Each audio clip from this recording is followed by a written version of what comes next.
Dando sequência ao nosso estudo de cinemática vetorial, falaremos sobre velocidade vetorial. O que é a velocidade vetorial média? Até então, nós estabelecemos o estudo acerca da velocidade escalar média. E a velocidade escalar média, ela era caracterizada simplesmente pela análise de intensidade, onde eu considerava a distância percorrida e o tempo gasto para percorrer aquela distância, correto? Porém, agora nós estamos falando de uma velocidade vetorial, uma velocidade que não só se preocupa com a intensidade, com os espaços percorridos. Essa velocidade vetorial está analisando toda a característica de velocidade associada. Agora, eu me preocupo também com a direção e com o sentido estabelecido.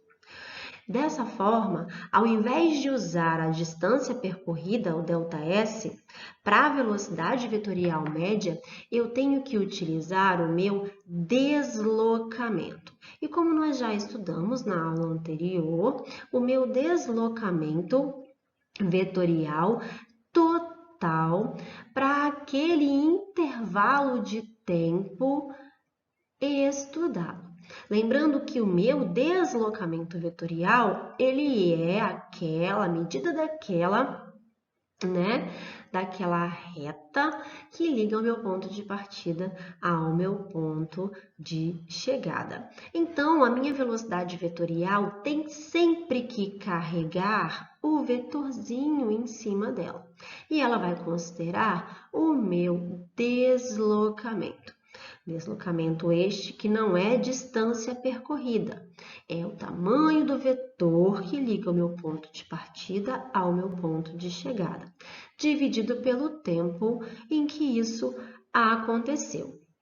Lembrando que, se eu quero saber qual é o valor deste vetor velocidade, eu tenho que procurar o seu módulo. E para estabelecer o módulo, eu preciso estabelecer também o módulo do meu vetor deslocamento. Ok? Então, ela vai ter sempre a mesma orientação, direção e sentido do meu deslocamento vetorial, visto que o tempo é uma grandeza física. Dando sequência, vamos resolver alguns exemplos só para exemplificar. A fada Sininho, personagem da obra Peter Pan, está voando e descrevendo 3/4 de uma circunferência de raio 4 metros. Então, vamos analisar aqui. Ele deu a orientação, olha, a Sininho está voando com essa orientação de círculo, está indo aí num sentido horário, e ela está descrevendo 3/4. Ela voa do ponto P ao ponto Q. Então, ela vai sair daqui e vai percorrer essa circunferência 2/4, 3/4.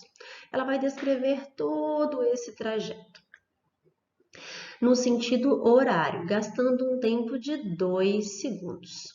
Então, eu sei que ΔT é igual a 2 segundos. E aí, o problema pergunta, qual foi a variação do espaço? A variação do espaço tem a ver com o ΔS. O ΔS tem a ver com o caminho percorrido dela. E ela percorreu 3/4 de uma circunferência. Então, para responder isso aqui, eu sei que uma circunferência inteira é igual a 2 vezes π vezes r, que é o raio da circunferência. Então, se ela descreveu 3/4 da circunferência, ΔS da Sininho é 3/4 de quem? De 2 vezes π. Ele não me disse para usar aqui o π igual a 3,14, então eu vou deixar o π como π mesmo, tá bom? Vezes quanto? Vezes r, que é o raio da circunferência, que vale 4 metros. Dessa forma, eu consigo encontrar quem é o meu ΔS. Eu vou pegar esse 4 aqui, que está dividindo, vou simplificar com esse 4 que está multiplicando, e o ΔS foi igual a 3 vezes 2, 6, vezes π, no caso, metros. E se o problema tivesse dito, use π igual a 3, nós substituiríamos 3 no lugar do π, e meu ΔS seria 6 vezes 3 metros. ΔS seria igual a 18 metros. E encontrei aí qual é a variação de espaço no voo de sininho. Já na letra B, ela pede o vetor deslocamento e o seu módulo. Então, quando ele pede o vetor deslocamento, ele quer que eu represente o vetor deslocamento. Então, o vetor deslocamento, ele une o ponto de partida ao ponto de chegada. Ela se deslocou no sentido horário do ponto P ao ponto Q. Então, o meu vetor deslocamento, ele é esse aqui.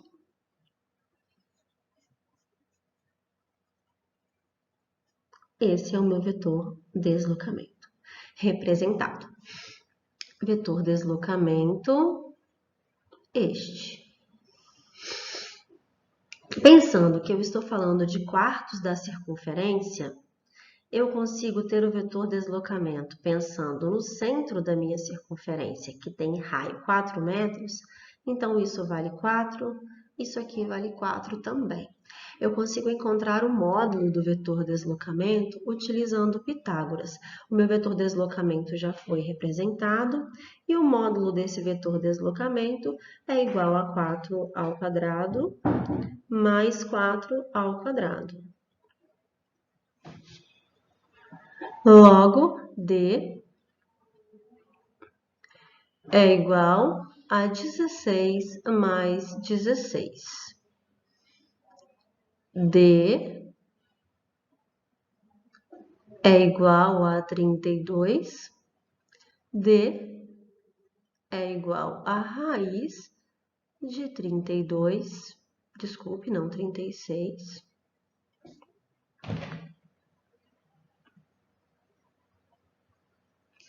Raiz de 32. E aqui eu terei o módulo desse vetor deslocamento igual a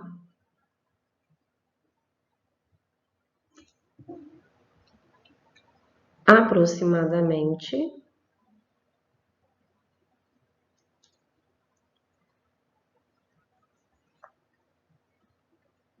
5,7 metros. Dando sequência, ele quer saber qual a velocidade escalar média desse ninho. Então, quando ele fala de velocidade escalar média, ele fala da variação do espaço, da distância percorrida. Então, eu tenho que considerar o meu resultado da letra A, que é igual a 18. Isso eu estou ainda considerando, né, π igual a 3, tá? Mas se não fosse dado o valor de π, mantinha-se o π, dividido por quanto? 2. Então, essa velocidade de sininho é igual a 9 metros por segundo. A velocidade escalar média, que trata da variação do espaço. Já a letra D me pede a velocidade vetorial. Essa velocidade vetorial tem a ver com o deslocamento e o tempo gasto. Logo, essa velocidade vetorial vai ter módulo igual ao módulo do deslocamento dividido pelo tempo. Sendo o meu deslocamento com módulo igual a 5,7 aproximadamente metros, a minha velocidade vetorial média terá módulo igual a 5,7 dividido por 2. Logo, eu terei como resultado um módulo da minha velocidade vetorial média igual a 2,85 metros por segundo. E é isso.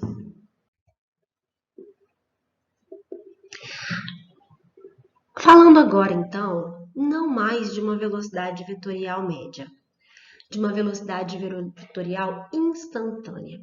E essa velocidade vetorial instantânea vocês vão observar muito nos estudos aí de movimentos em trajetórias curvas, parabólicas, como como um lançamento oblíquo de um projétil, como um movimento circular uniforme, que nós estudaremos na nossa próxima quinzena. Dessa forma, eu tenho aqui a velocidade vetorial instantânea, o próprio nome já diz, instantânea, tem a ver com um certo instante t. É a velocidade naquele instante. Observe que eu tenho V1, V2 e V3. V1 tem uma direção e sentido. V2 já tem uma direção e sentido diferentes. E V3 já uma direção e sentido mais alterada ainda com relação a V1. Ou seja, eu tenho o movimento de um corpo que está tendo sua velocidade vetorial alterada, mesmo que ela pudesse ter seu módulo mantido constante, mas ela tem uma mudança aí na direção e sentido. E em cada instante, a velocidade vetorial assume um valor diferente. E essa velocidade vetorial instantânea, ela é sempre representada tangente à trajetória. E o que é ser tangente à trajetória? Na maioria das vezes ela vai ser analisada em trajetórias que são curvas. Então ela vai ser representada como uma reta que vai passar cortando aquele ponto na trajetória. Então é como se ela continuasse aqui, ó, mas ela vai cortar, tangindo a trajetória neste ponto. Aqui, ó, observe que ela está em seu segmento de reta orientado, tangindo a trajetória neste ponto.